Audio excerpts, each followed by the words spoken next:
Saturday, it's quiet. After the whole week in Jerusalem, that Passover week, it's now eerily quiet in Jerusalem. The streets are empty. It's the Sabbath. It's that day of rest. I'm told that even today, on the Sabbath day, Jerusalem is quiet the whole day. And it remains that way until that day is ended. The Sabbath day was a reflection of God's day of rest after 6 days of creation. And it was a day that he declared to be a holy day.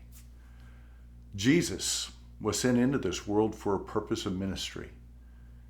For just a few years, it was ministering and message that he worked until towards the end of this week, he declared from that cross, "It is finished." It was afterwards that they took Jesus' lifeless body and prepared him and laid him in the tomb. And they managed to do that before the Sabbath began. It was quiet.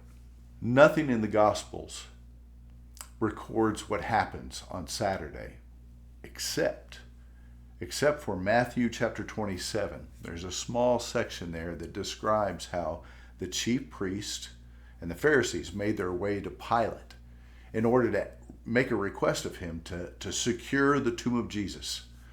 The reason they did that is because they heard Jesus say that kill this body and in 3 days he'll be resurrected. I always think, wow, they were listening to Jesus. The truth is, they didn't want any kind of message getting out that Jesus had been resurrected. What were the disciples doing on that Saturday, that Passover day?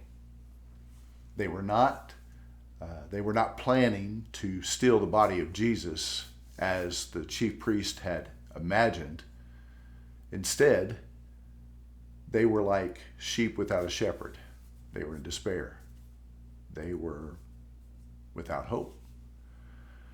Earlier in the week, their hopes were high, thinking that Jesus finally entering into Jerusalem, the people were receiving him for the leader that God needed for his people. The celebration itself was representative deserving of a king. And now it's Saturday. And his body is there, cold and lifeless in the tomb. Their hope in life, their hope in kingdom, their hope in glory is gone with their Savior.